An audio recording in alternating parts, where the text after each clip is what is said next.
Mr. Prime Minister, let me just again thank you for inviting me and my delegation to Sri Lanka and extending your hospitality to us. I want to thank you. As you quite rightly said, I'm not a stranger to Sri Lanka. I came first time when I was just out of university, and when you were starting your political career, I was starting my cricketing career. And I have very fond memories since then of Sri Lanka. And I want to say that we watched Sri Lankan cricket team develop from a non-test playing status to eventually a team that went on to win the World Cup, and World Cup winning in Pakistan. So me and the cricketers who saw the evolution of the Sri Lankan cricket team, we felt good because it was a team from the subcontinent that emerged into a world-class cricket team. So I just wanted to mention that because that was my association with Sri Lanka until this visit of mine. This visit is to strengthen our bilateral relationship. It is to strengthen our trading ties. Pakistan is part of the Belt and Road Initiative of China. CPEC is one of its flagship program, and it means connectivity. And so I've asked my delegation here to find ways and means where we can enhance our trade and connectivity. And through CPEC, connectivity right up to Central Asia for Sri Lanka. We have also discussed other areas where we can enhance our trading ties, where Sri Lanka can benefit from Pakistan's connectivity in the future right up to Central Asia. And our trading ties will also mean that the two countries will get together, will come closer together. We shared a common problem of terrorism. Pakistan suffered 10 years of the worst kind of terrorism where we lost 70,000 people. And we know that Sri Lanka for 30 years combated terrorism. And I'm pleased to say that Pakistan played its part in helping Sri Lanka to resolve this problem which was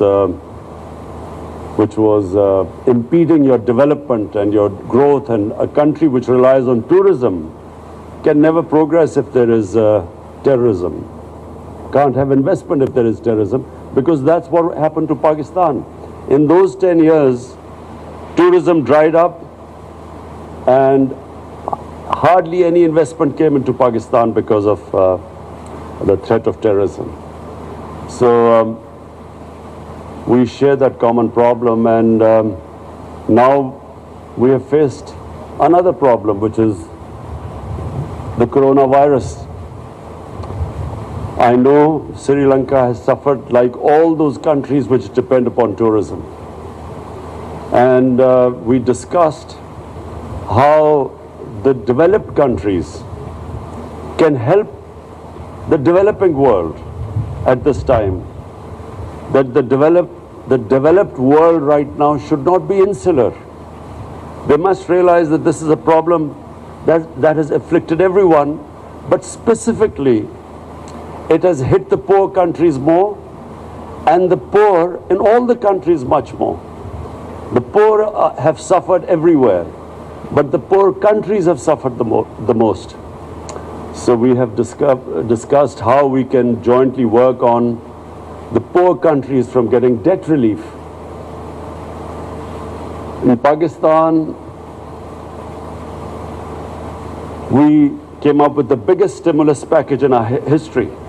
$8 billion. But when you compare the United States, the stimulus package in the United States is almost $3,000 billion.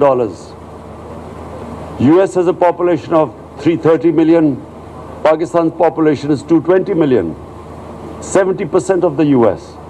And yet the total amount of money we could give as a stimulus package because of those who suffered from the coronavirus was $8 billion compared to $3,000 billion in the US. So this is the discrepancy. And the coronavirus has exposed this huge inequality in the world. Discrepancy. And the coronavirus has exposed this huge inequality in the world. And that's why I feel that the world organizations like the United Nations should step in and look after the countries that have taken a real beating because of this coronavirus. Apart from that, Mr. Prime Minister, I want to invite you again in front of the media to Pakistan. And Pakistan has probably one of the greatest Buddhist heritage in the world. We recently discovered a sleeping Buddha, which is probably the biggest in the world. It's a 40 feet sleeping Buddha, because the north of Pakistan was the center of the Gandhara civilization, the ancient Buddhist civilization. So we are also going to invite people from Sri Lanka to come over, and we are planning a Buddhist trail where all the great shrines and places for those from the Buddhist community, the religion, can come over to our country.